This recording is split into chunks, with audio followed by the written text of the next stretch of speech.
Chers frères, mes chères sœurs, à vous tous et à vous toutes, je vous dis, au nom de notre Seigneur Jésus-Christ, le ressuscité, bonne fête de Pâques. Nous voici en cette fête de Pâques 2020. Personne ne pouvait s'imaginer il y a peu que nous allions célébrer Pâques dans ces conditions. Mais quelles que soient les conditions dans lesquelles nous nous trouvons, quelles que soient les réalités par lesquelles nous passons, le 12 avril 2020, c'est Pâques, c'est la résurrection. Nous commémorons la résurrection de notre Seigneur et Sauveur Jésus-Christ. C'est comme ça que vous qui me suivez maintenant, vous ou encore vous qui me suivrez après, en direct ou en différé, je vous dis à tous et à toutes, bonne fête de Pâques. Soyez bénis. Ce matin, de dimanche pascal, j'ai eu à cœur de partager avec vous ce message intitulé Pâques, chronique particulière d'un jour spécial. Pâques, chronique particulière d'un jour spécial. En ce jour de Pâques, où notre Seigneur ressuscité des morts, il y a une chronique assez particulière qui nous est rapportée dans les Écritures. Le vendredi à 15 heures, le Seigneur Jésus mourait à la croix. Le soir même, il est inhumé. Joseph d'Arimathée ainsi que Nicodème, qui étaient deux disciples de Jésus qui le suivaient en secret, se chargent de prendre le corps. D'abord de demander l'autorisation de prendre le corps. Ils obtiennent cette autorisation que leur donne Pilate. Ils prennent le corps et vont l'inhumer dans un sépulcre tout nouveau que n'avait encore utilisé personne. La nuit de vendredi, toute la journée de samedi, le corps du Seigneur est derrière cette pierre scellée dans cette tombe. Le dimanche matin, le Seigneur va sortir de la tombe. Et précision, non pas par l'entrée de la tombe. Non, il n'avait pas besoin de cette entrée.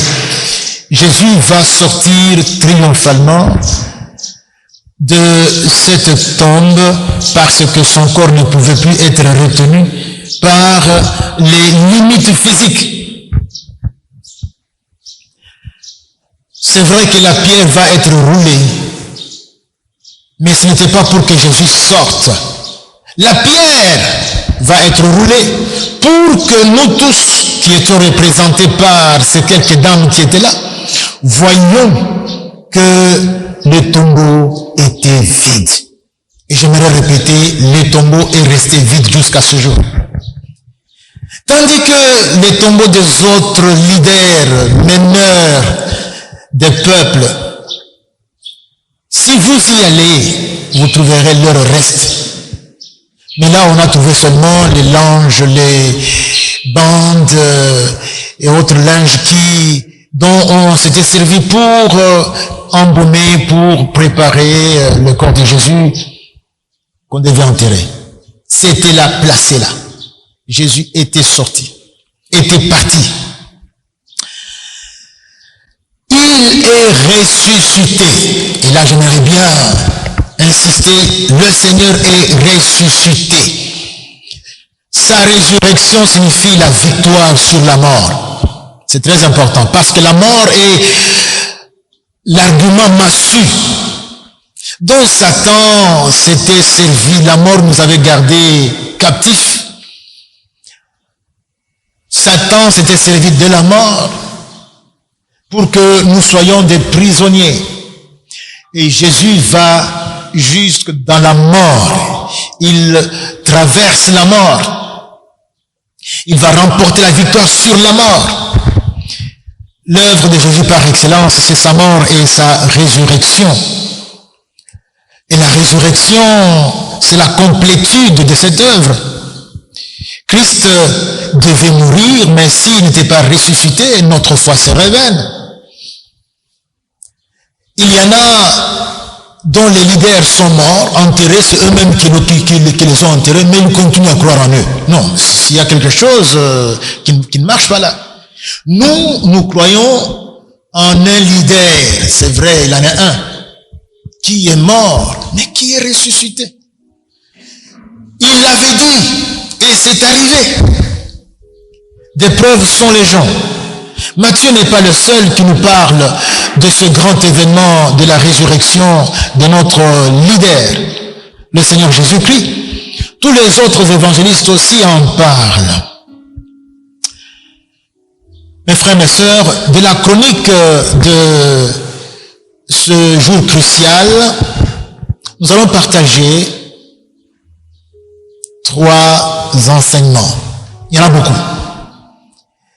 Moi-même, j'en avais aligné quelques 5 ou 6. Mais je me suis limité à 3 car il faut aussi travailler en fonction du temps. Je vais, avant de passer à ces enseignements, lire le texte de Matthieu. De l'évangile selon Matthieu. Le chapitre 28. Versets 1 à 10. Je vous conseille d'aller jusqu'à 15, mais moi je me limiterai à 10. Matthieu, chapitre 28, versets 1 à 10. Après le sabbat, à l'aube du premier jour de la semaine, Marie de Magdala et l'autre Marie allèrent voir le sépulcre. Et voici, il y eut un grand tremblement de terre, car un ange du Seigneur descendit du ciel, vint rouler la pierre et s'assit dessus. Et voici, il y eut un grand tremblement de terre, car un ange du Seigneur descendit du ciel et vint rouler la pierre et s'assit dessus. Son aspect était comme l'éclair et son vêtement blanc comme la neige. Les gardes tremblèrent de peur et devinrent comme morts. Mais l'ange prit la parole et dit aux femmes, pour vous, ne craignez pas, car je sais que vous cherchez Jésus qui a été crucifié. Il n'est point ici. Il est ressuscité, comme il l'avait dit. Il est ressuscité, comme il l'avait dit. Il est ressuscité, comme il l'avait dit.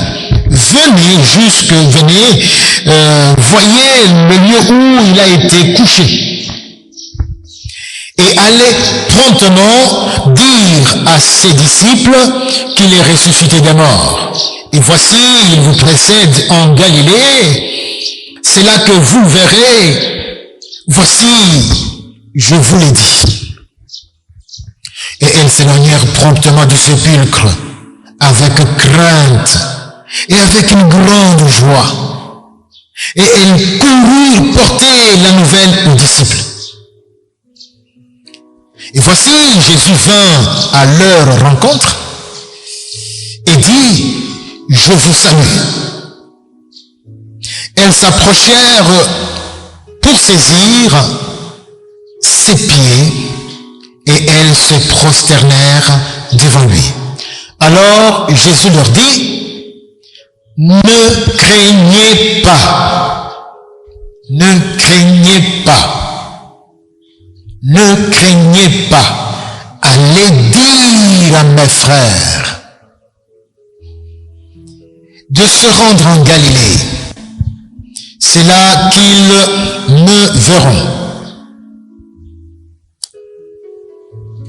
Je parlais l'intitulé de ce partage, c'est Pâques, chronique particulière d'un jour spécial. Nous commençons avec le premier verset.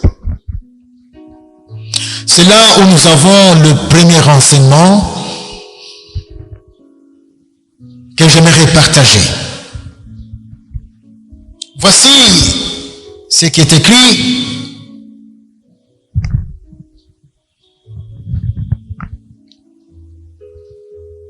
Au premier verset, après le sabbat, à l'aube du premier jour de la semaine, Marie de Magdala et l'autre Marie allèrent voir le sépulcre. J'ai le premier point, la première leçon, la voici. Plus téméraire, non pas ce que l'on croit. Plus téméraire, point d'exclamation, non pas ce que l'on croit. C'est encore l'aube du matin, du dimanche matin, c'est encore l'aube du dimanche, de la résurrection du Seigneur. Les sentiments, il est vrai, sont partagés. Ils sont diversifiés dans tous les sens. Il y en a qui sont grisés par leur exploit. Ils ont réussi à faire arrêter, ils ont réussi à faire condamner, ils ont réussi à faire crucifier, ils ont réussi à faire mourir le Galiléen. Ils peuvent enfin sabrer leur champagne. Ça, c'est pour les uns. Pour les autres qui sont proches de leur maître bien-aimé, qui a été crucifié, qui est finalement mort sous leurs yeux, d'abord, ils n'en reviennent pas. Les émotions troublantes dues à ces événements de l'avant-veille les hantent. Et on rajoute à cette confusion à tous les mots embarrassantes. Ils ont des sentiments qui les troublent. Ils ont profil bas. Ils baignent dans l'embarras.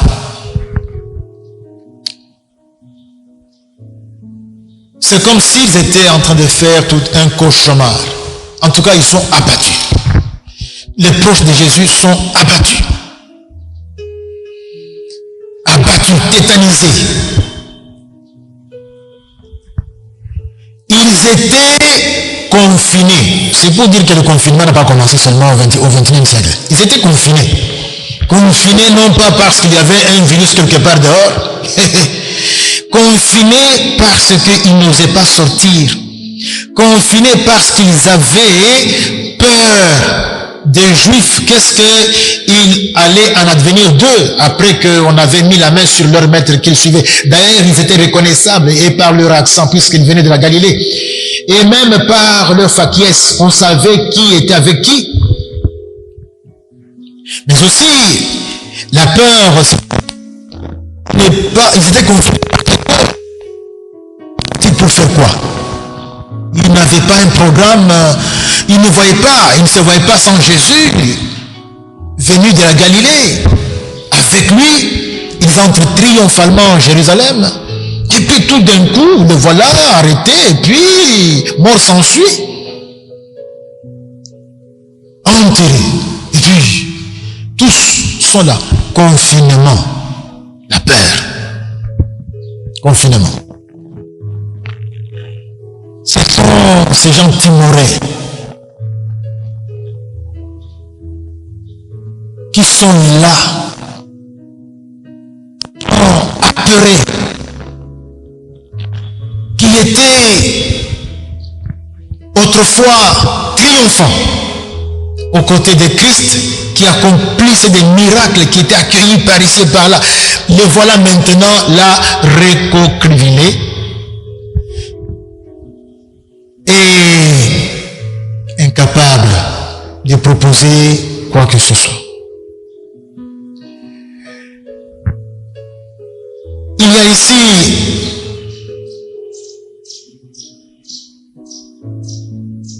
la peur, l'incertitude, Mais c'est de ce lot des peureux que va sortir un groupe de téméraires. Il y aura quelques téméraires qui vont se distinguer, qui vont poser un acte de courage. La caractéristique de tous ces téméraires qui vont sortir de ce lot est unique. Elles sont toutes femmes. J'insiste, elles sont toutes femmes. Marc chapitre 16, verset 1 dit: lorsque le sabbat fut passé, Marie de Magdala, une femme, Marie, mère de Jacques, ce n'est pas un homme, et Salomé, celle qu'on appelait la mère des fils de Zébédée, autrement dit les Zébédée, achetèrent des aromates afin d'aller embaumer Jésus. Je vais vous poser une question, ou même deux. La première, dans quel camp on pouvait discerner la peur? Dans les camps qui étaient restés confinés ou dans les camps de celles qui sont parties pour embaumer Jésus? Une deuxième question, dans quel camp on peut détecter la lâcheté? La lâcheté. Chez ceux qui étaient restés soi-disant parce que rationnellement il fallait rester, bien dans le camp de celles qui, poussées par leur émotion, par leurs sentiments, leur attachement au Seigneur, sont partis. Répondez-moi à la question. Là, j'ai dit aucun homme, aucun mâle dans les lots, dans le rang. Les seuls qui vont franchir la barre de la peur pour aller, les seuls qui vont sortir de cette tétanisation dans laquelle la confusion les avait plongés, ce sont ces quelques femmes qui vont se diriger très tôt au matin, là où aucun homme n'osait se rendre, aux sépultures. Sépulcre plutôt.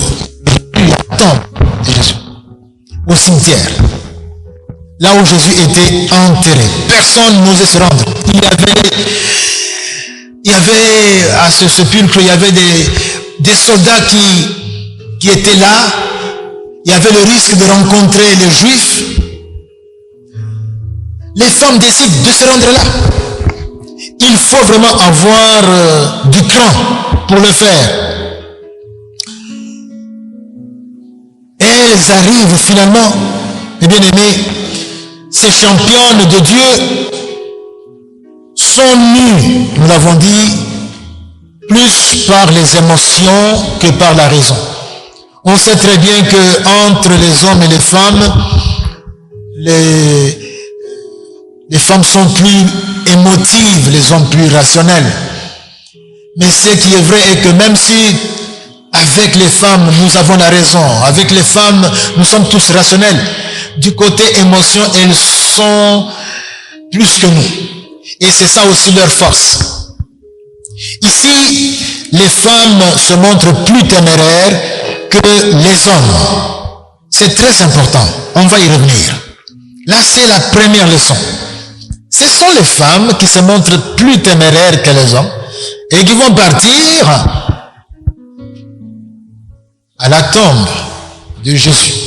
Deuxième leçon, deuxième enseignement que j'aimerais partager avec nous ce matin avec la chronique de ce jour, c'est au verset 2, à partir du verset 2 et jusqu'au verset 15.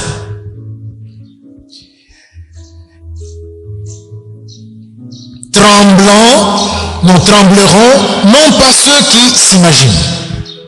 Nous tremblerons, non pas ceux qu'on s'imagine. Trembleront, non pas ceux qu'on s'imagine.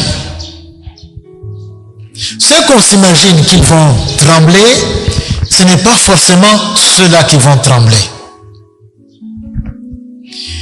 Les soldats étaient et devaient être des plus audacieux, triés dans les rangs des meilleurs de ceux que l'armée romaine avait comme combattants. Ceux qui, à tout le moins, ne pouvaient pas avoir peur de toute la superstition qui est autour des cimetières, des tombes, des gens morts. Donc ce sont ceux qui osaient venir au cimetière, à une tombe, et monter la garde même nuitamment. Ils étaient sûrs d'eux. Ainsi, il y avait d'un côté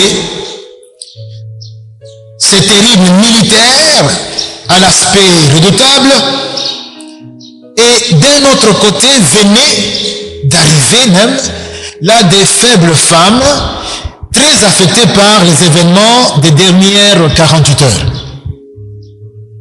Ce sont deux camps différents. La sérénité était dans un camp donné.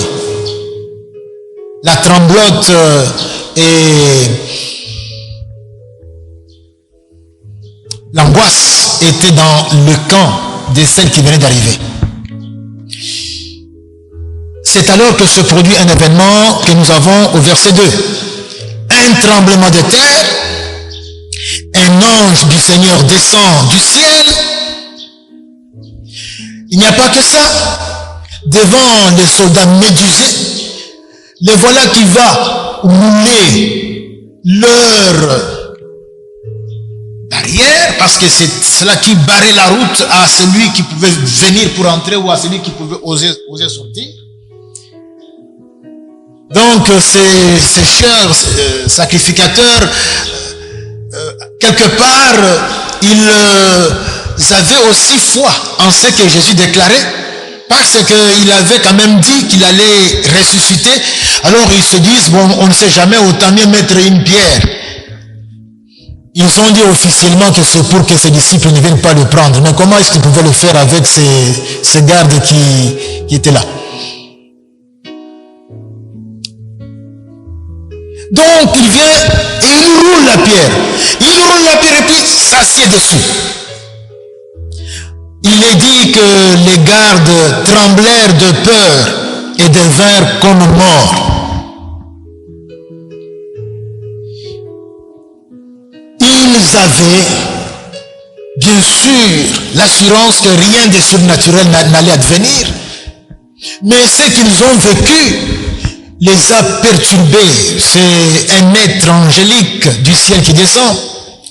Et devant cet état de choses, il n'y avait pas que les gardes qui avaient peur. La peur, en tout cas, était aussi dans le camp de celles qui étaient témoins de ces événements, savoir les femmes qui étaient allées aussi à la tombe.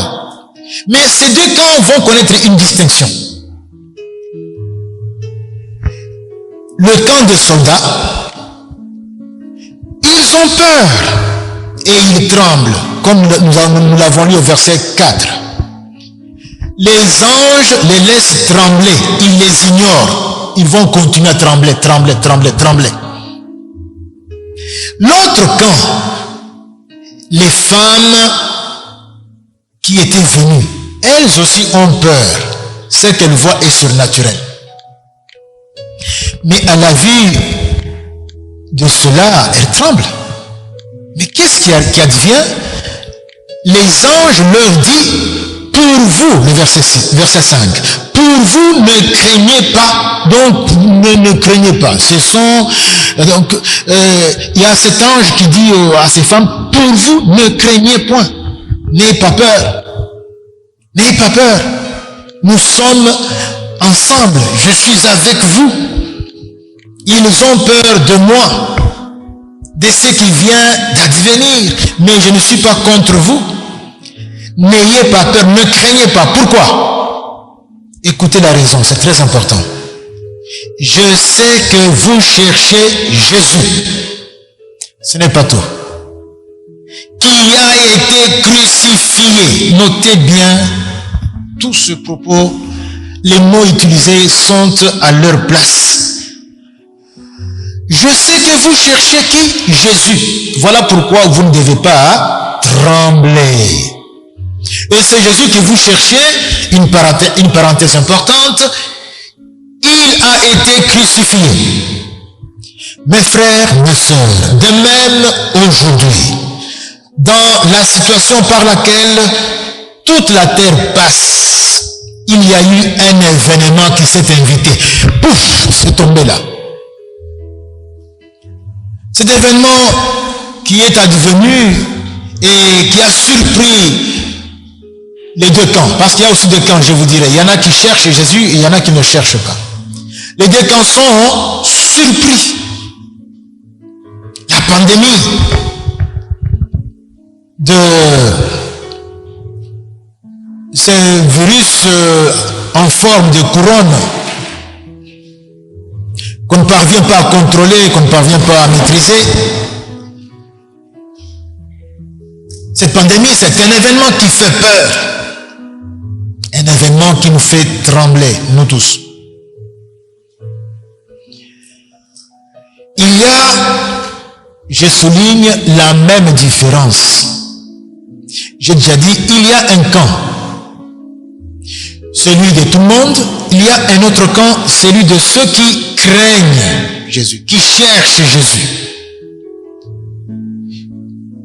Mes frères, Dieu fait la différence entre ceux qui cherchent Jésus, qui étaient crucifiés, et les autres. Dieu fait la différence. Nous connaissons tous les mêmes réalités, les mêmes souffrances. Nous passons par les mêmes problèmes dans la vie. Mais Dieu fait la différence. J'oserais même dire, Dieu fait une discrimination positive en faveur de ceux qui cherchent Jésus, qui a été crucifié. Tandis que les autres sont livrés à leur triste sort, à leur peur. Ceux qui cherchent Jésus, Dieu leur dit, et je le fais encore aujourd'hui pour juste porter haut la voix de Dieu, n'ayez pas peur, ne craignez pas. Vous qui cherchez Jésus qui a été crucifié. C'est quoi chercher Jésus? Chercher Jésus, c'est faire ce qu'il nous a dit, c'est suivez-moi. C'est courir derrière Jésus dans le chantier qu'il a ouvert devant nous en le suivant. C'est ça, chercher Jésus, c'est s'attacher à Jésus en nous laissant attirer par son appel et en servant Dieu avec lui. C'est ça, chercher Jésus.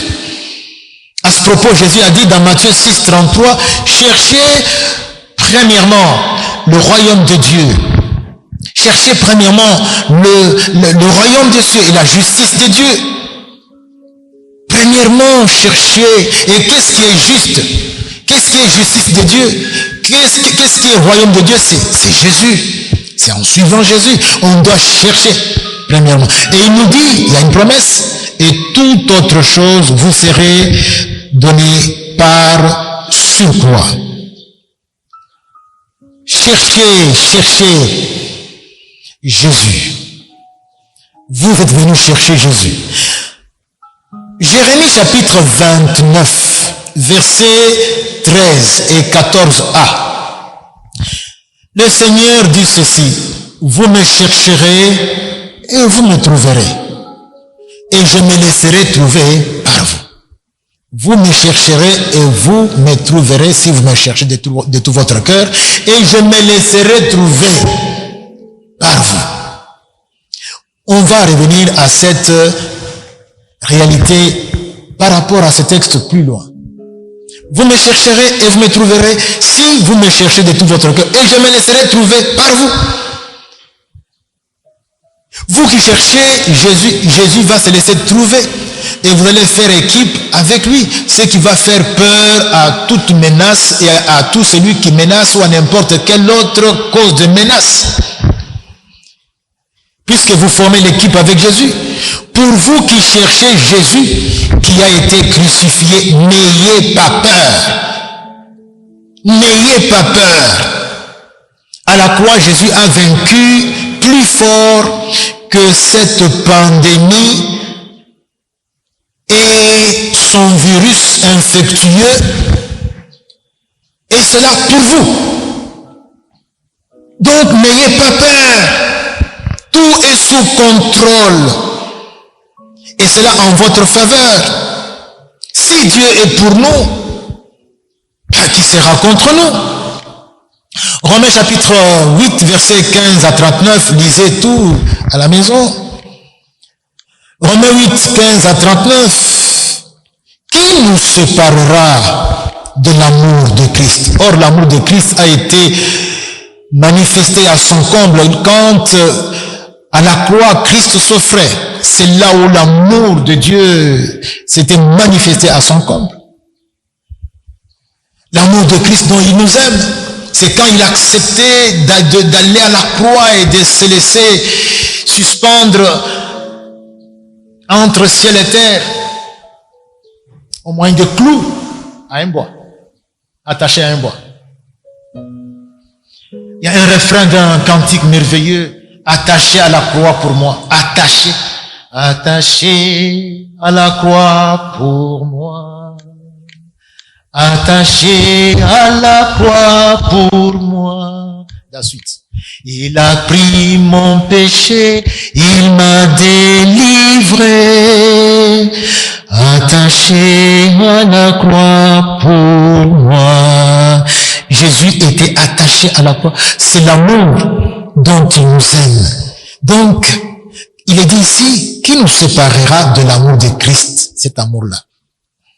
Sera-ce la tribulation, quelle que soit sa forme, ou l'angoisse, ou la persécution, je souligne bien le mot persécution, ou la faim, ou la nudité? Qu'est-ce qui peut nous séparer? Et plus loin, j'ai l'assurance que ni la mort, ni la vie, ni aucune autre créature, même si c'est le virus, à la forme de couronne là,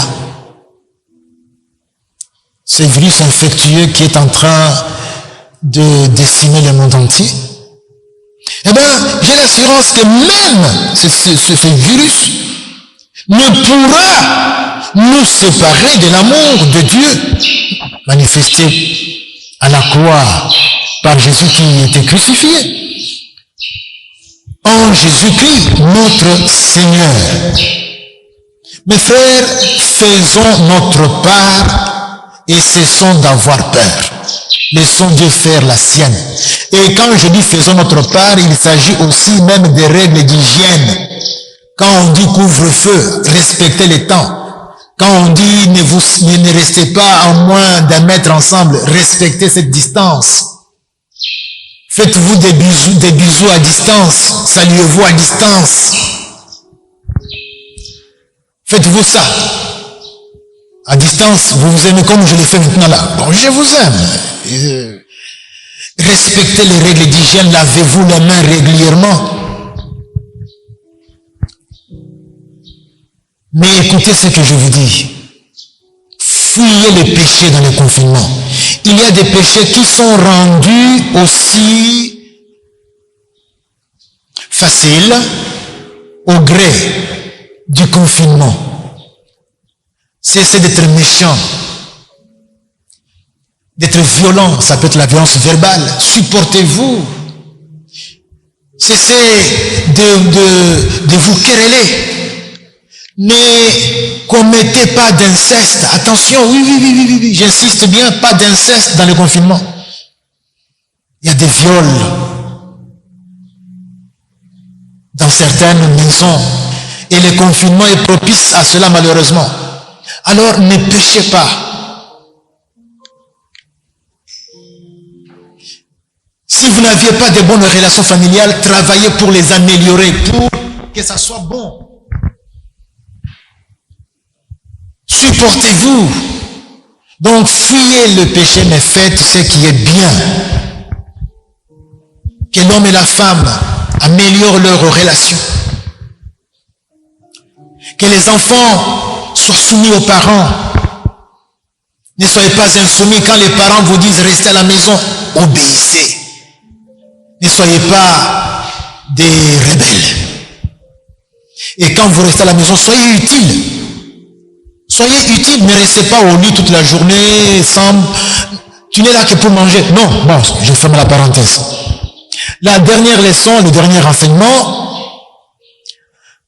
par lequel je vais atterrir, la voici. Enfin, la complétude du salut, la résurrection. Enfin, la complétude du salut. Le salut a un commencement. Et il se voit plus dans la mort de Christ. Ça, c'est vraiment l'œuvre du salut, mourir. Mais la complétude de cette œuvre, c'est la résurrection. C'est l'implémentation de l'œuvre de Christ. La résurrection. La résurrection est comme le verso du recto. Le recto, c'est la mort. Le verso, c'est la résurrection. On ne peut pas parler de l'œuvre de Jésus seulement au recto. Il y a aussi le verso. Ça constitue une seule et même œuvre. Vous avez une feuille, il y a le recto et il y a le verso. Si Christ n'était pas ressuscité, notre foi serait vaine. Mes frères, c'est en Genèse chapitre 3 que l'homme a signé son dramatique forfait qui a entraîné toute l'humanité dans sa chute. Quant aux responsabilités, ce n'est point un secret, c'est connu qui a fait quoi. D'ailleurs, dans Genèse 3, verset 12, quand le Seigneur Dieu demande à l'homme s'il avait mangé de l'arbre, au lieu de répondre à la question, écoutez ce qu'il dit. L'homme répondit, la femme que tu as mise auprès de moi m'a donné de l'arbre et j'en ai mangé. Une façon ou une autre d'envoyer Dieu aller se faire voir ailleurs, aller se promener. Ce n'est pas galant de la part d'Adam. Et ce n'est pas non plus du courage. Ça ressemble plus à la lâcheté. Remarquons que c'est aussi dans ce même chapitre, Genèse 3, que commence, je mets commence entre guillemets, que commence l'histoire du salut. Donc cette histoire commence historiquement ici. Si on peut parler de l'histoire c'est avec le temps. Et si on peut tout placer dans le temps, c'est ici que ça commence. Et Dieu annonce ce projet déjà. Genèse 3, verset 15. Dieu, en maudissant le serpent, dit ceci, je mettrai l'inimitié entre toi et la femme. Notez bien, entre toi et la femme, ça commence bien. Entre ta postérité et sa postérité, la postérité de la femme. Celle-ci t'écrasera la tête et tu lui blesseras le talon.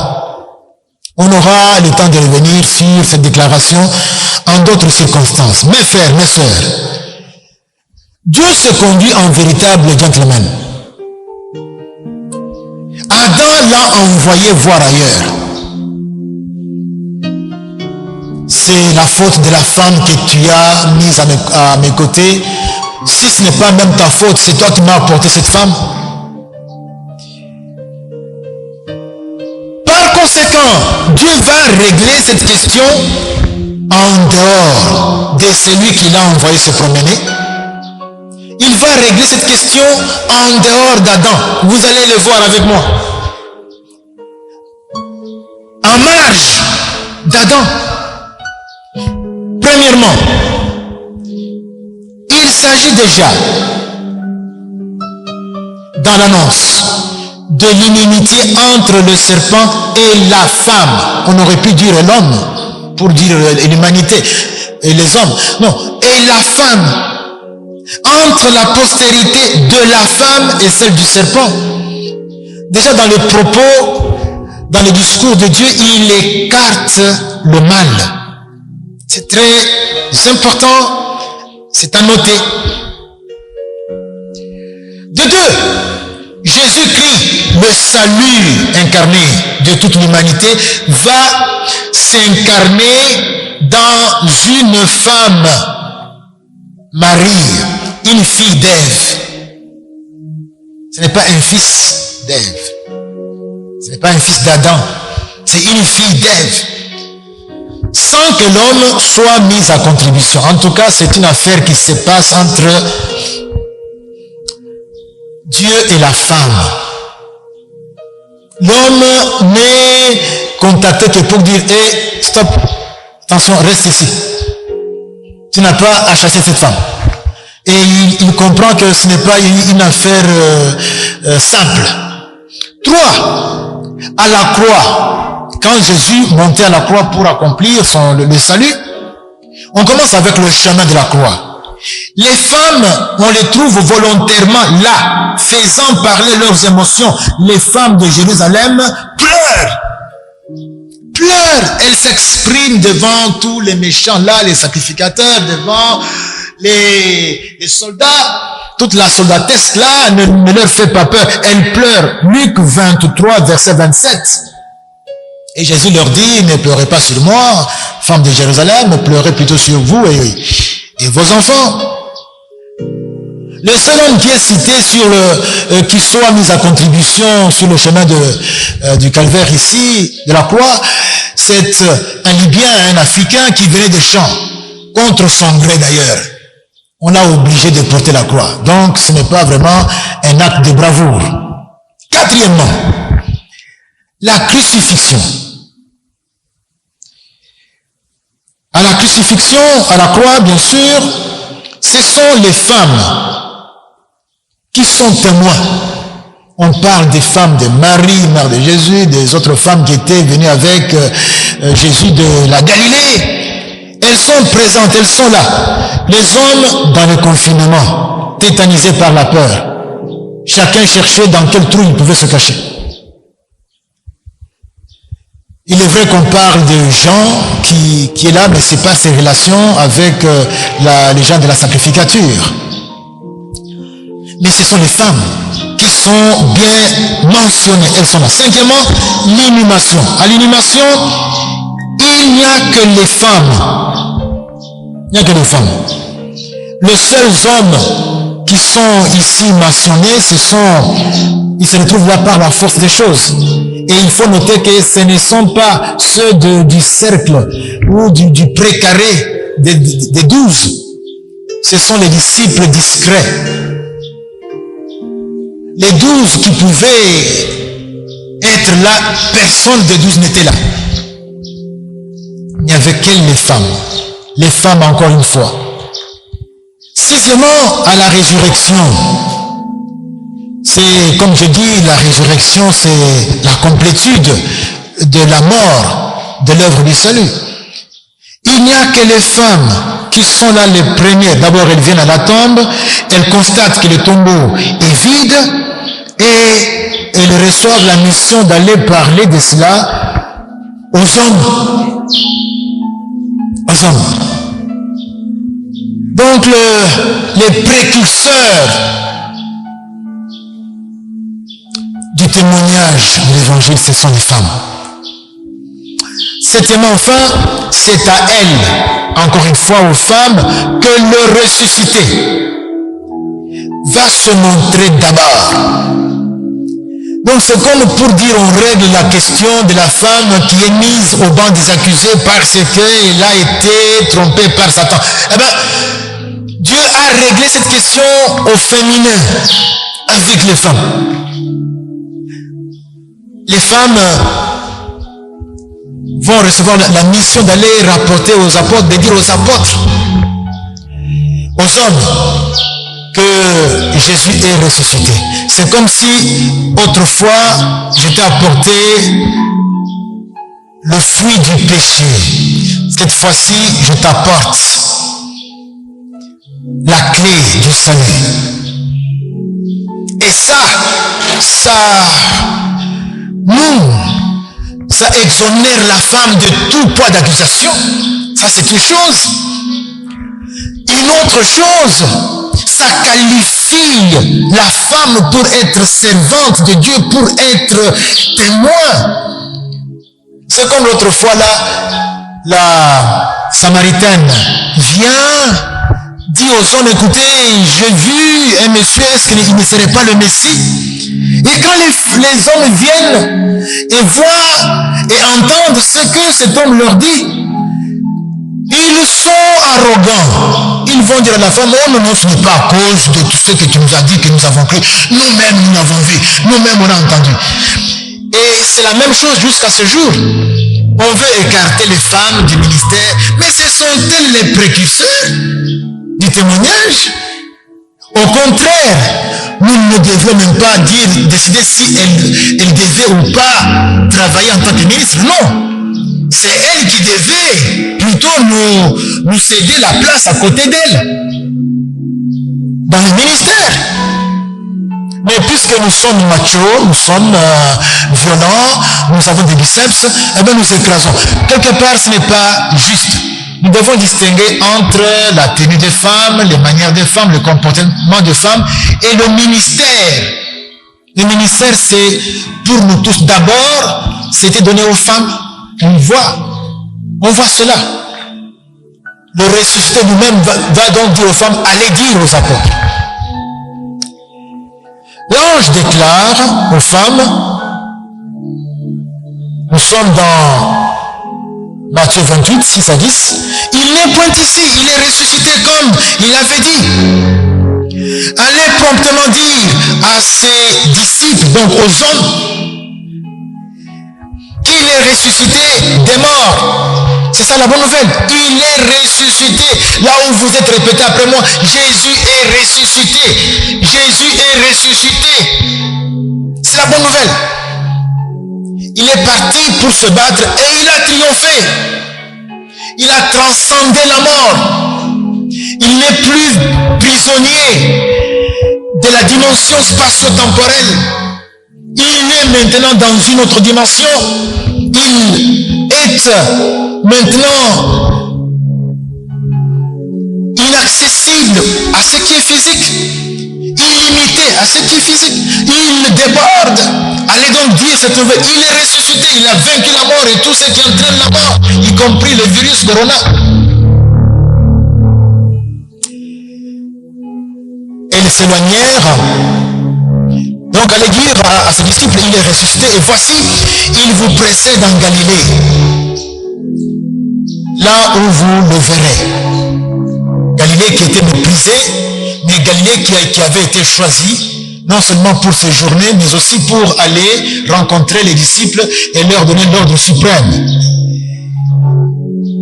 Elles s'éloignèrent promptement du sépulcre avec crainte et avec une grande joie, et elles coururent porter la nouvelle, la bonne nouvelle aux apôtres. Mes frères, nous avons dit que le Seigneur a dit, vous me chercherez et vous me trouverez et je me laisserai trouver par vous. C'est ce qui va arriver ici. Et voici, Jésus vint à leur rencontre et dit, je vous salue. Alors il leur dit, ne craignez pas, notez, ne craignez pas. Nous qui passons par ces temps difficiles, notons combien de fois l'ange a dit, ne craignez pas. Jésus y revient, ne craignez pas. Allez dire à mes frères de se rendre en Galilée, c'est là qu'ils me verront. Mes frères, j'arrive à la conclusion. Je vais conclure rapidement. L'œuvre de Jésus, l'œuvre de notre Seigneur et Sauveur Jésus-Christ, savoir sa mort et sa résurrection, est fondatrice d'une nouvelle réalité.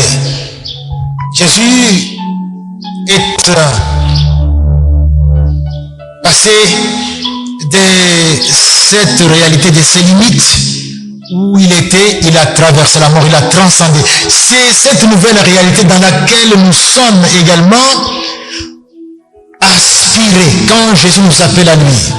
C'est pour que nous soyons dans cette position de force. Le mystère, c'est que avec la résurrection de Jésus, nous passons de la réalité naturelle à une autre réalité sublime pour peu que nous ayons cru en Jésus. J'aimerais bien que nous notions, il y a des réalités, c'est profond, même des effets rétroactifs. Notez ceci dans Galates 2, verset 20. J'ai été crucifié avec Christ. Et si je vis, ce n'est plus moi qui vis. C'est Christ qui vit en moi. Si je vis maintenant dans la chair, je vis dans la foi au Fils de Dieu qui m'a aimé et qui s'est livré lui-même pour moi. Galates 2, 20. Mais je vais lire aussi Colossiens 3, verset 1 et 1 jusqu'à 4. Si vous êtes ressuscité avec Christ, là dans Galates, Paul a dit, j'ai été crucifié avec Christ. Et maintenant, le même Paul nous dit ici, si vous êtes donc ressuscité avec Christ, par le fait que nous sommes devenus un avec Jésus en le recevant comme Seigneur et Sauveur, il y a donc rétroactivement plutôt, le fait que nous avons été crucifiés avec lui. On nous montre et regardez à la croix, vous êtes avec lui. Mais aussi, nous avons, puisque crucifiés avec lui, nous avons été ressuscités avec lui. Alors, puisque vous êtes ressuscités avec lui, cherchez les choses d'en haut, où Christ est assis à la droite de Dieu. Affectionnez-vous aux choses d'en haut, et non à celles qui sont sur la terre. Car vous êtes morts et votre vie est cachée avec Christ en Dieu. Cachez votre vie, mais votre vie n'est pas exposée à la merci de n'importe quelle menace, n'est pas livrée à n'importe quelle voracité de je ne sais quel virus. Votre vie est cachée avec Christ en Dieu. Quand Christ, votre vie paraîtra, alors vous paraîtrez aussi avec lui dans la gloire. Frères et sœurs, c'est formidable. Tu as été crucifié avec lui. Tu es ressuscité avec lui. C'est lui qui vit en toi. Tu vis aussi en Jésus. Alors tu t'affectionneras aux choses d'en haut et non aux choses d'en bas, parce que ta vie, mon frère, ma soeur, est cachée en Christ. J'aimerais que là où tu es, tu rendes grâce à Dieu. Tu rendes grâce à Dieu pour l'amour dont il t'a aimé, pour le comble de son amour qui s'est révélé par le fait qu'il a sacrifié Christ à la croix de Golgotha. Rends grâce à Dieu, c'est pour toi. C'est pour toi que Christ a pris sur lui tes souffrances, tes maladies, dans ses maîtrissures. C'est pour toi que Christ a pris sur lui la fièvre à coronavirus. C'est ainsi que quand tu pries, tu réclames non seulement d'être non atteint, mais aussi d'être guéri si jamais tu es malade de cela. Pourquoi? Parce que Christ a payé le prix à la croix de Golgotha. Il a vaincu plus fort que le virus corona. Il a vaincu la mort. Rends grâce à Dieu. Il y a donc un passage qui s'effectue en Jésus. Il faut être avec Jésus pour passer de la peur à la sérénité, de la peur au shalom, la peur de la maladie, la peur de l'échec, la peur du chômage, la peur des troubles dans le pays, la peur de la mort même. Il nous transporte, il nous fait passer au shalom, Ne craignez pas, n'ayez pas peur. Il nous fait passer du péché, le péché personnel, le péché de la vie de famille en désordre, en difficulté. Tu malmènes ceux avec qui tu vis. Tu n'obéis pas aux parents, tu les fais souffrir. Tu fais souffrir ta femme, tes enfants, ou même le travailleur qui est là, la femme de ménage qui est là. Il faut passer à la vie des victoires sur le péché, à la vie des victoires sur l'inceste, à la vie des victoires sur la violence conjugale. Passer de cette vie à la victoire. Passer de cette vie d'échec à la victoire. Christ est celui qui nous transporte. Laisse Jésus te conduire. Reste en Christ et il va t'emmener. C'est ça la soumission, c'est ça suivre Jésus. Il va te transporter déjà dans la victoire sur cette terre. Mon Dieu, mon Seigneur, comment te dire merci pour tout ce que tu as fait, pour la preuve de ton amour. Tu as montré, Seigneur, que tu nous aimes et tu nous as aimés jusqu'à donner ton Fils Jésus-Christ, dont nous célébrons non seulement la mort, mais aussi la résurrection. C'est toi qui l'as ressuscité des morts. Nous nous tournons vers toi, Seigneur, afin que nous puissions aujourd'hui nous retrouver baignant dans les bénéfices, dans les acquis de la croix de Golgotha. C'est que Christ a obtenu pour nous, nous voulons le vivre dans cette période où nous sommes menacés la terre entière, où nous sommes dans l'angoisse. Nous voulons vivre cela. Nous nous présentons devant toi en tant que ton peuple, en cette occasion de la victoire sur la mort, en cette occasion où nous commémorons la résurrection de notre Seigneur Jésus-Christ. Oui, Seigneur, nous nous présentons en tant que ton peuple pour que tu aies pitié de nous, pour que tu nous pardonnes nos péchés, pour que tu guérisses notre pays. Je bénis toute l'église, tous les membres de cette église, tous les membres qui communient au sanctuaire de gloire. Soyez bénis de la part du Seigneur. Vous tous qui me suivez, soyez aussi bénis toute la terre. Soyez bénis.